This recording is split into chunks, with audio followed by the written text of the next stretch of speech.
Смотри, положи сюда. Все нормально? Да.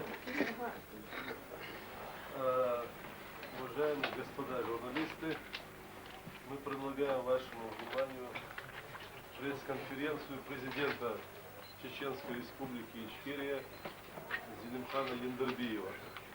Значит, построим пресс-конференцию следующим образом. Вначале президент Яндербиев даст оценку и свое видение начала переговорного процесса с Российской Федерацией. Затем у вас будет возможность задать вопросы, и вы услышите ответы на эти вопросы. Значит, учитывая, что времени у нас не так много, я думаю, что мы должны уложиться в определенные рамки и особо не затягивать нашу сегодняшнюю встречу. Пожалуйста.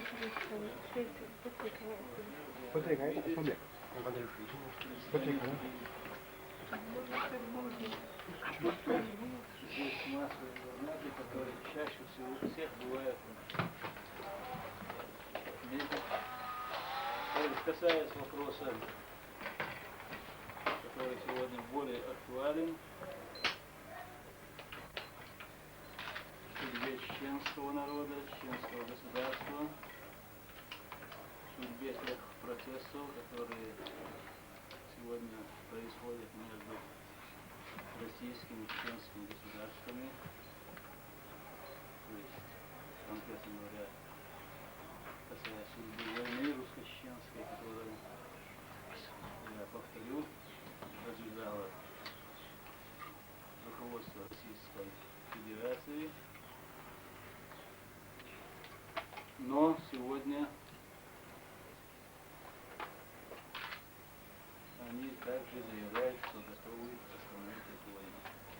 Мы это приветствуем, как приветствовали любое мирное политическое решение проблемы взаимоотношений между российским и чеченским государством. Несмотря на то, что мы всегда декларировали, не только декларировали свое желание решать проблемы взаимоотношений с Россией и другим миром политическим путем средствований, несмотря на то, что мы прилагали максимум усилий к этому, но полтора года назад, более чем полтора года назад, состоялась агрессия, вторжение российских войск на территорию независимого чеченского государства. То, что после этого произошло, вы все знаете. Я просто скажу, что тот процесс, переговорный процесс, который начался нашей встречи в Верхах в Кремле 27 мая, он в нас вселяет определенные надежды. Я не скажу, что есть большой оптимизм по поводу реализации уже достигнутого, потому что российская сторона в лице и военного руководства демонстрирует явное нежелание подчиниться и этим договоренностям, и позволяет нам усомниться в том, что они вообще-то подчиняются руководству России. По крайней мере, в вопросах войны и мира в Чечне. Но тем не менее, результаты московской встречи, где мы с Черномырдиным подписали тот стартовый документ, к которому можно относиться по-разному, но одно несомненное достоинство этого документа надо отметить. Это все-таки такое ярко выраженное желание, прежде всего, остановить боевые действия, короче, войну. Ну, последовавшие за этим шаги обоих сторон, и чеченской и российской, вы видели. Мы имели основания тревожиться за судьбу документа московской встречи, но в Назрани все-таки удалось при втором заходе делегации все-таки удалось кое-что согласовать и кое-что подписать. Я думаю, что то, что достигнуто вот за эти, получается, 2 недели после начала в Москве, можно оценить положительно. Стороны обе должны быть удовлетворены тем, что написано на бумаге.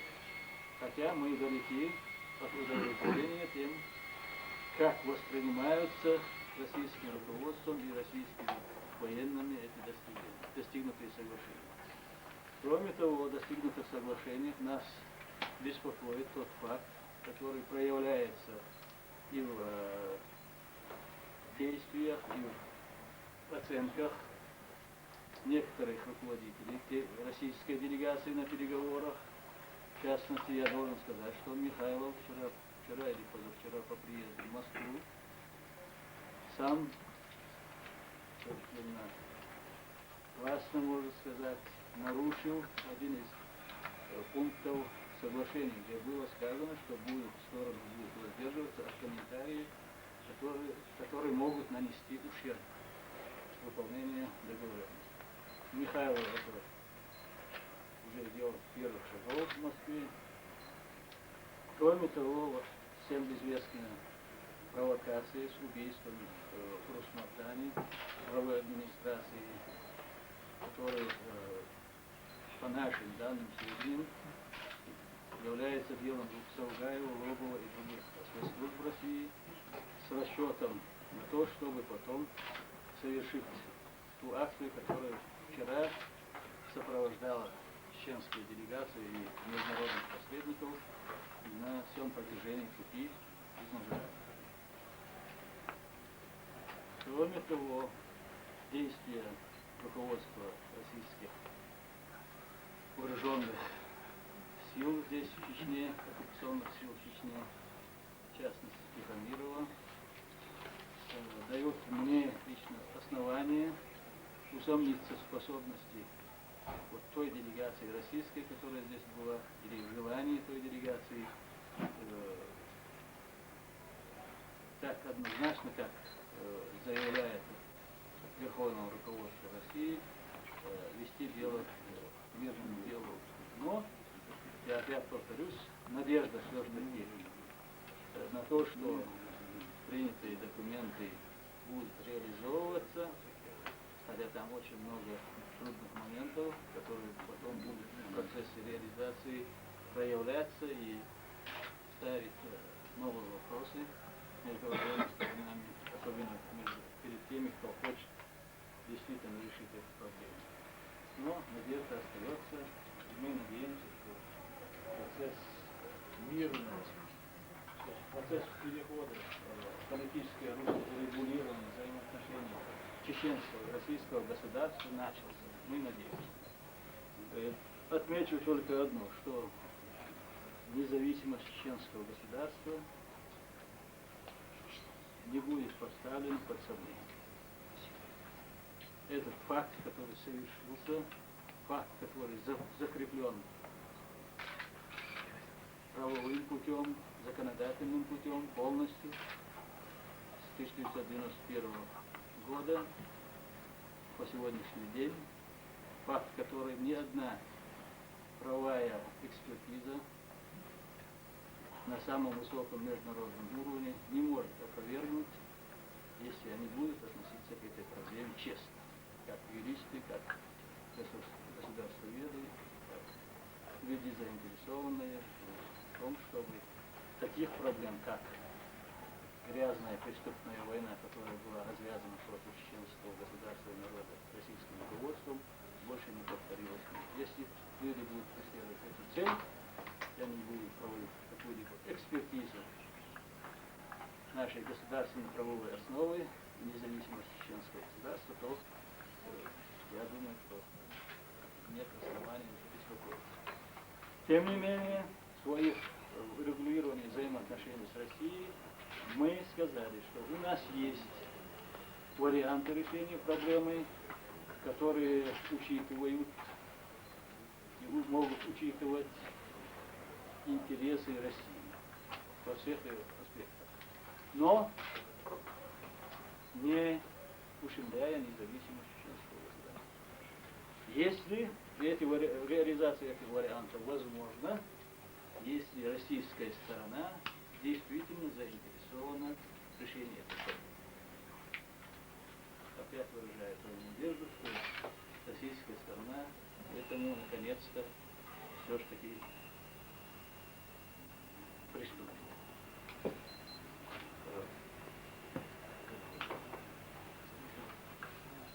Пожалуйста, сейчас, секунду. Пожалуйста. Андрей Бабицкий, Радио Свобода. Уже после того, как было объявлено президентом Ельциным о прекращении военных действий в Чечне, с российской стороны, значит, были подорваны несколько БТРов, ежедневно погибали солдаты в Грозном. С чеченской стороны тоже, так сказать, какой-то ущерб, в частности, вчерашний проезд делегации. Означает ли это, что ни одна из сторон сегодня не может, находясь в непосредственном соприкосновении, прекратить военные действия? Вы правильно подметили причину, одну из главных причин, которая может помешать действительному прекращению войны. Это действительно то, что войска, находясь в соприкосновении или находясь в расположении, которое сейчас находятся российские войска, не могут достичь прекращения огня.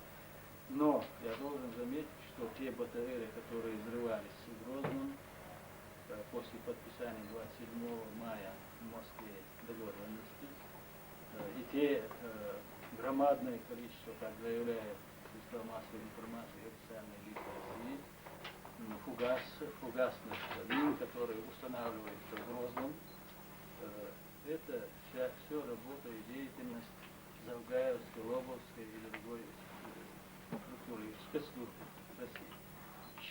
Это вы сами можете к этому логически подойти, потому что до подписания этого договора в Москве ни один фугас в Грозном и пригороде Грозного не обнаруживался. Но после подписания сразу на второй день они по 5, 6, даже по десятками начали их обезвреживать в Грозном. Потом они обстреляли делегацию Совета Европы, который сопровождал Федоров. Видимо, господин Федоров слишком испугался или слишком рьяно выполнял задание спецслужб России, что он обрушился ушатом грязи на чеченскую сторону. А довершение ко всему, вчерашней провокации по дороге, ряд провокаций из-за того, что делегация не пошла по тому маршруту, остались незавершенными, видимо. Но у нас есть сведения, что вся эта провокация готовилась с Лобовым, Завгаевым, там присутствовали еще руководители спецслужб России, только мы не знаем, что они были согласны ли с этим вариантом решения проблемы.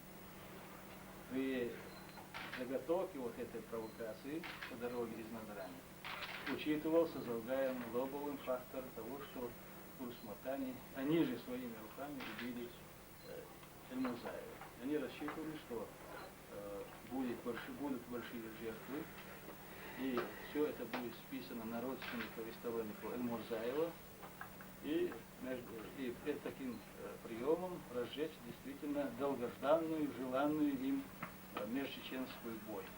Но по воле Аллаха это не состоялось, и очередная провокация Завгаева показала, кто есть кто. Так, Associated Press хотел задать вопрос. Да, ваш прогноз развития событий вот в ближайшие буквально дни. Прежде всего имеется в виду выборы в России и выполнение тех соглашений, которые подписаны сейчас в Назране. Я думаю, что выборы в России будут большие нарушения. Потому что почву готовит и та, и другая, и третья сторона. Но, тем не менее, мы принимаем выборы президента России как сугубо внутреннее дело России. Дальнейшее развитие событий относительно договоренности, которые и относительно процесса так называемого политического регулирования, то более реально их можно будет сделать только после выборов президента России, но уже видны те силы, которые ищут почву и будут эту почву создавать для того, чтобы продолжить.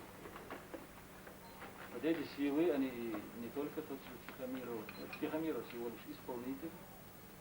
Там есть силы, которые занимают первые места, первые посты в министерствах, ведомствах, особенно силовых российских.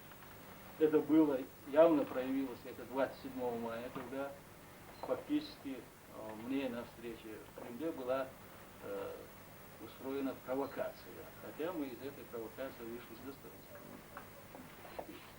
И там сразу было видно, кто эту провокацию готовил, кто не желал вот этой встречи и начала перевода политического русского регулирования. Вот эти силы, я думаю, которые находятся в плотном окружении Ельцина, хотя я не думаю, что Ельцин полностью им завидовал, я не думаю, потому что результаты достигнуты и говорят о том, что эти результаты достигнуты вопреки желанию этих людей. Вот этих результатах, я должен отметить, просматривается желание Ельцина все-таки на данный момент, может это связано в основном с предвыборной ситуацией, все-таки получить какой-то результат. Но борьба, которую ведет чеченский народ за освобождение своей части своей территории от оккупации российской, она может претерпевать разные варианты. Для нас проблемы методов и времени здесь нет. У нас задача одна — осуществить освобождение своей территории. Другая задача — что нам предложит российская сторона, мы вынуждены будем принимать тот путь, который предложит. Если Россия предложит после выборов нам мирный путь, мы с удовольствием и с радостью будем продолжать свои усилия по мирному регулированию. Если Россия все-таки будет склонна продолжить военный путь войны, то мы вынуждены принимать и этот путь. Так что чистые прогнозы я делать не собираюсь, но свое видение я вам всегда. И в связи с этим сразу второй вопрос. 16-го по заявлению Завгаева должны пройти выборы в чеченский парламент. Какими могут быть ваши действия и считаете ли вы, что эти выборы состоятся? В мире нет ни политической силы, ни другой, ни военной силы, которые могут провести выборы в чеченский парламент, кроме законно избранного чеченского руководства, которое было избрано 27 октября 1991 года. Только это руководство, только те структуры государственной высшей власти, которые были избраны 27 октября 1991 года, могут говорить и проводить какие-либо выборы в высшие органы государственной власти Чеченской Республики. То, что Завгаев заявляет, и то, что ему потакает Москва, это прямое нарушение соглашения, достигнутого в Назране, где одним из пунктов, с подпунктом даже указано, что выборы, любые органы государственной власти Чеченской Республики должны проводиться только после полного вывода российских войск. Если Москва хочет списать эти провокации, которые проводятся якобы Завгаевым, то мы эти провокации относим за счет самой Москвы. Такой фигуры политической, такой силы, как какое-то чеченское руководство в Грозном, ни в выражении Кабинета министров, ни в выражении Верховного Совета, ни главы республики нету. Есть только Завгаевская банда, наемная банда России. И России пора изъять этого